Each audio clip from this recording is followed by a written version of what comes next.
What is going on, everybody? Nick Rizzo here, strivenlife.com, and we are here for episode number 2 of the Growing Through the Text live show, where every week we are breaking down a new book, talking about the actionable takeaways that we can take from these books and use them to improve our lives. And sometimes these books are a little bit more thought-provoking, so we have kind of discussions with guests that are more reflective and kind of talking about how this book can really change our mindset, our perspective on life, and kind of what we do from a day-to-day basis. Now, this week, we are breaking down the book, Managing Your Day-to-Day, Build Your Routine, Find Your Focus, and Sharpen Your Creative Mind. And what I really like about this book, just to kind of give a little preface to everything, is that it isn't one author, which makes it pretty cool. There are 20 authors. Everyone from, I know Leah Babauta is from, I think, ZenHabits.com, Seth Godin, Scott McDowell, Cal Newport. And these are just the names that I recognize off the top of my head. And what happens throughout this book is that it gets broken down into 5 sections. So there's building a rock solid routine. There's finding focus in a distracted world. There is taming your tools, sharpening your creative mind, and coda, a call to action, right? And so what's cool is that within each of these sections, 4 to 5 different authors get to come in and kind of just talk about, what they know and what they've experienced in these areas, and they deliver their value in really short amount of pages. So they come in knowing that this is the most important point I want to get across, and this is how I'm going to effectively do that. And like some little sections are like 2 or 3 pages, but they're packed with like really cool details, helpful tips, ways to overcome things, new things to try and explore. And it's just a really solid book that I think it benefits anyone from, whether you're just you have your regular career, if you're an entrepreneur and you're building a business, or if you just want to improve your daily habits and how you approach your day-to-day life. Really solid book. Now, I'm going to be talking about just a couple of the sections, mainly the ones that I've already started to try to use and implement into my days and my scheduling and my routines, because I try to take the most impactful things that can have the most impact on my day-to-day life from each book. And it's, obviously we can't put everything from every book into our lives, but taking those most critical things that we can do now, and then keeping the rest in our minds and trying to explore and try them out. So kind of the first part that kind of hit me the most was this section called Great Work Before Everything Else. And basically what it's talking about is that if you are sitting down to work, whether you're at a job or you're running a business and you work from home, starting off the day and saying the most important work, the most creative work, doing that first in your day when you are the most rested, you have the most energy, you have the most ability to kind of, my dog is getting jealous that I'm in here. He's trying to break into the room. Come on, Riley. No? All right. So putting the great work and planning that great work at the beginning of your day before everything else. So the things that are the most important, that take the most creative energy, the most time, you focus on that first and leave the other like menial tasks, the ones that you're kind of just reacting to, like, emails, messages, administrative tasks, things like that, for later in the day when you don't need that creative energy as much as you do when you're working on the really important things. And then, there was another section later on in the book that connected directly to this, and which was focus when fresh. And the main point is that, and it connects directly with the great work before everything else, because our ability throughout the day to like ignore distractions and focus on one primary task at hand decreases throughout the day. So it physically, mentally, emotionally, energy-wise gets more and more difficult to put these distractions off, to stay focused later on in the day as it comes. So again, putting that great work first before everything else, and knowing that you're doing it earlier on in the day so you can spend the most time, most energy, the most focus on the things that matter the most. All right. So what I've started to do because of that is in my schedule is I assign a 2-hour work block from 8 a.m. to 10 p.m. So I wake up at 6, I do my morning routine of reading, taking the dog out, going for a run, deep breathing, all this stuff. Sit down, look over what my agenda is for the day, and that first 2-hour time block is the most crucial work of my day. It's if I couldn't get anything else done, this is what I'm going to focus on for these 2 hours. And this has been my third day straight of doing it, and I definitely feel a lot better about what I'm producing because of this small change. Additionally, something that's been helping me a ton since I started doing this a couple of days ago is trying to jumpstart your creativity. And in this section, they focused a lot on what they called associative triggers. So, for example, whenever I used to go to the gym, I always had this routine. I would have like my pre-workout and whatever else of all this other stuff I would throw in my body back in the day, and head to the gym. I'd have certain music playing as I drove there. As I got out, I had my headphones in. I'd go in, get changed, stretch, do a little bit of warm-up cardio, and my body and my mind were fully in tune and totally focused on what I had to do next, which is get in there and crush the numbers that I set for myself, and that was it. Doing that same thing with your work is just as important and just as beneficial for us. So, for example, when I'm doing work, what I've noticed is I'm the most productive when my desk is in a standing position. When I have a certain type of playlist of music on that gives off a certain energy and vibe. I use essential oils, put those on. It gets me calm, relaxed, but focused and more energy, almost kind of like I'm more present in what's happening. And doing deep breathing prior to my work sessions helps me a ton because it erases so much stress, and everything going on in your mind allows you to calm and focus and just move forward and prepare to get this work done. So now that I've identified those associative triggers to my work, put that in before my work sections, and I have to say I've been obviously I can't throw a number on it, but I would say 2 or 3 times more productive. That's just a guesstimation for you when it comes to doing work during my time blocks because of identifying and utilizing associative triggers to jumpstart our creativity. And the third kind of main point I want to talk about, there's 5 total points we're going to talk about today from this book. The third one is this section called pulse and pause. And the idea is, and this is something that I've already known about, and one of my old coaches, Anna Cragen, would probably hate me for waiting to this point to start to really know this, because in neuroscience, they know that our brains are only able to really focus on doing a single task and be highly productive for 90 minutes at a time. More than that, our energy, our ability to focus, our quality of our work, and our productivity starts to decrease rapidly. So now in my days, I work in 2-hour and 90-minute time blocks for work. The reason why I do 2 hours at the start of my day is because I take the first 30 minutes to kind of just get everything set up, looking over my schedule, looking at what I want to get done, looking at my to-do list to make sure see if there's any times I can put all that stuff there, and then it's 90 minutes of straight up hard work. So I have from 8 to 10, I take about a half hour to an hour break, another 90 minutes, half hour to hour break, another 90 minutes, and then do another 90 minutes later in the day for the kind of the smaller tasks I have to kind of just wrap up everything together. And by doing that, again, I'm seeing more energy, more focus on my task at hand, and I'm actually starting to see, like, today I try to push past that 90 minutes on my third time block of work. And I immediately, around the 100 to 110 minute mark, I could feel how much I couldn't stay attentive to what I was trying to do. I could feel my energy being drained by trying to force myself to work on this. And by stepping away for a few, it helps a ton. It saves you the energy of trying to focus so hard.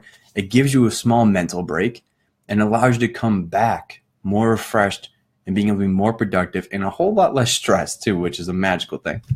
And that I really like that whole pulse and pause idea of these time blocks, is because then it's so much easier for me as well to plan my day. If I know I'm going to be doing a 2 hour, a 90, a 90, a 90, well, I know what tasks I can put into these time blocks to really efficiently, when I sit down, this is what I'm working on. I know how much time I'm going to be working. I know a general idea of how long this task is going to take. 90 minutes is the perfect amount for me to get it done. Sweet. If not, I'll do 2 sessions on it. That's fine. The fourth point from this book is a section called Feel the Frequency. Now, with Feel the Frequency, it's about this concept that, like, let's say this. I'll put this into a funny story for you. You know the phrase, it's like learning how to ride a bike? Because once you learn how to ride a bike, you don't ever forget, right? Well, I was the kid that would learn how to ride a bike every summer when we go camping as a family, and then forget how to ride a bike. And I would have to come back that summer, the next summer when we go camping again with the same people, and have to learn how to ride a bike again. And it goes directly with this whole Feel the Frequency thing, is that if you're working towards something, you're working on a specific project or an objective, or you have a certain, whatever, you have something you're working towards. Working on it every day, no matter how much you can afford that day or how little, but working on the same project every day is going to help you build momentum in achieving that goal and finishing that project to the expectations that you have for yourself. And keeping that consistency is allowing for you to always kind of be in that state and always be thinking about this one project that you're working on. So when I do step away from that work and I work on something else, because I'm working on that same project every day, it's always in my mind. So now, what I'm finding over the past couple of days is that as I'm working on the same stuff every day, I'm coming in, hey, what's going on, Jessica? And when I'm coming in from doing work every day and I'm working on that same project for the same time block every day, because the rest of the day I'm not working on it, it's still in my mind. It's still helping me generate ideas and think of new ways to navigate the issues from these problems. So that's been super helpful. The fourth main point from this book, Managing Your Day-to-Day, that I found pretty helpful, and it seems kind of a weird point to make, but it's 2 sections. One is Get Lonely, which I know sounds super exciting, and 2, connects. So wander lonely as a cloud, and it sounds almost kind of depressing, but it's not. Trust me. So what Get Lonely section was all about was about this concept that we should schedule and plan time for us to find solitude, for us to just disconnect from technology, maybe do things like deep breathing or stretching or going for a walk, but finding that time for you to be on your own with yourself and to clear your mind and to clear all the hectic shit that's going on up there, because I know we're all running 24/7, right? And taking that time daily, 20 minutes to an hour tops, right? It helps get everything out of your mind and allow you to come back to whatever you're going to be doing later on with much more focus and much more, less distractions going on in your head. Because I know for me, later on in the day, my head's running crazy and it's hard for me to focus on anything. So doing this 20 minutes of solitude midday has been drastically increasing my productivity when I'm doing stuff at home and I'm doing my work. And this section connected directly to the one I said, wandering lonely as a cloud, which was interesting because what it's basically prescribing is that you take time to just kind of go somewhere. Some really, I forget exactly which names they were, or who they were, but really famous creators and producers and directors and artists, they used to just, I remember one was a movie producer and he would find time weekly to go sit on the subway and just ride it for a couple hours. Because it was just, he was disconnected from everything, everyone. He would just sit in this space and really allow himself to just think and reflect and work through problems in his head from a different perspective. Sometimes you have to remove yourself from the environment you're in order to find and look at things from a different point of view. Other people, what was his name? One of the Beatles, I think it was George Harrison. He went up to one of his family members' cabins and locked himself in a room and said, I'm going to pick up this book. I'm going to flip to a random picture. Whatever that picture is, I'm going to write a song about it, and I'm not leaving this room until I do.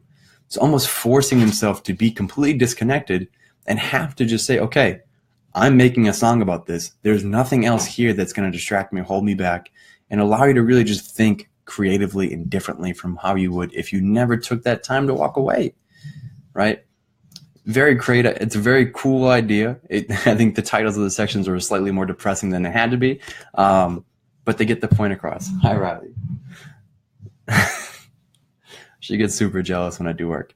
And the last section was don't wait for moods, right? So motivation and inspiration, it doesn't just come to you. You don't just do, especially if you have a business and you have to work on it day to day, you don't just do it as it feels right to you. You have to force yourself to show up and do it every day. And if I think back to The Subtle Art of Not Giving a Fuck, Mark Manson put in a really solid perspective is that action is what comes first. Taking action is what leads to inspiration and motivation, not the other way around. Because if you're always waiting for the inspiration or motivation, you don't know when it's going to hit you. And sometimes these things seem more daunting than they really are, so you kind of fear away from taking the action. I'm sorry, my dog is trying to escape the room now that she somehow shut the door. Come on, Riley. Go. As I was saying, sorry. So I was talking about the Mark Manson concept on action, motivation, and inspiration. And I don't know if you guys have ever experienced this, and I've definitely noticed it, is that if I'm feeling unmotivated, uninspired, I'm like, I really don't want to do this right now when it comes to my business or even reading, which is, I stepped up to the 52 book a year challenge, and it's definitely been a difficult task to maintain. But when you just sit down and start taking one small action, you find, and I have found, that the motivation and inspiration starts to come to you to stick with it. And it's the hardest thing. The hardest part of getting started is taking that first step. It's just like when you used to get forced to write an essay in high school, like during class, like getting started was goddamn hell for me because I just, how do I start? I don't know where this is going. I don't really want to write this.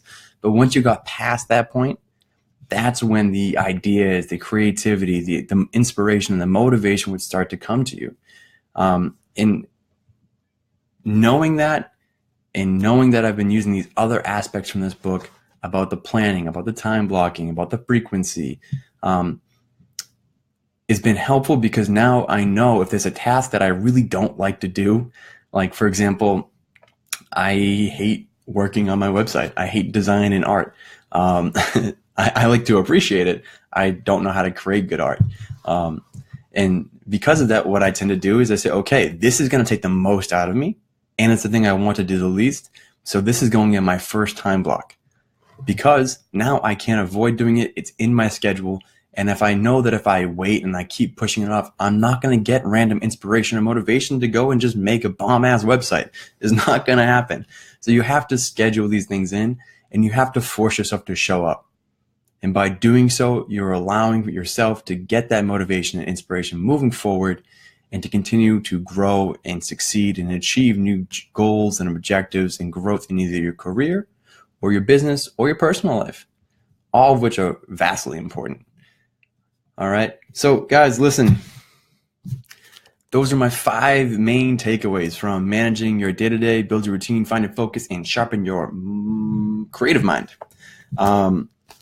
20 amazing authors. Book is solid, jam-packed with information. I mainly focus on the first section here of the book because that's what I found the most applicable to the issues I was dealing with right now with building a real solid routine.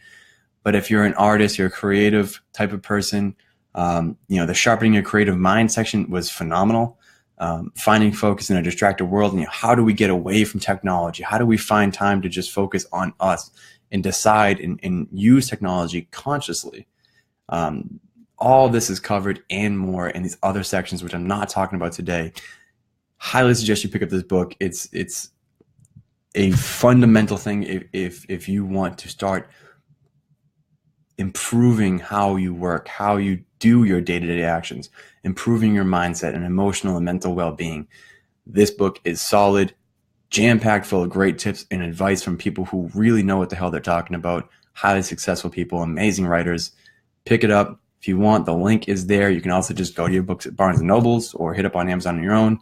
If you buy from that link, it does support me, but that's cool too. Doesn't bother me either way. As long as you get it, read it, and get the value from it. That's all I care about. But that is it for me today, guys. This has been episode 2, Managing Your Day to Day.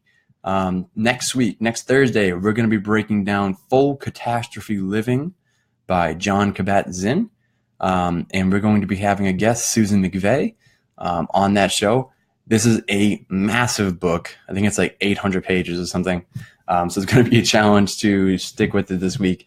But I do know that it has a lot to do with mindfulness-based science and meditation in order to improve ourselves. And it gives I know because I just checked it out briefly, but it actually walks you through how to do these things and the science behind it and how to use it in your life to improve anything from people. People have been going to this place, this center that does this for patients, people with cancer, HIV, AIDS, all these different things are going to these 8 to 12 week programs. They are doing this mindfulness based therapy and are extending their expected lifespan.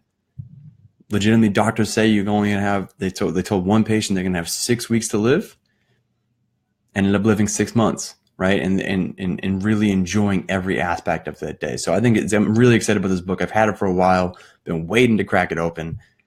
This week's the week. And if you're interested in kind of checking that out, next Thursday, 7 p.m., Growing Through the Text live show every Thursday. I'll see y'all then.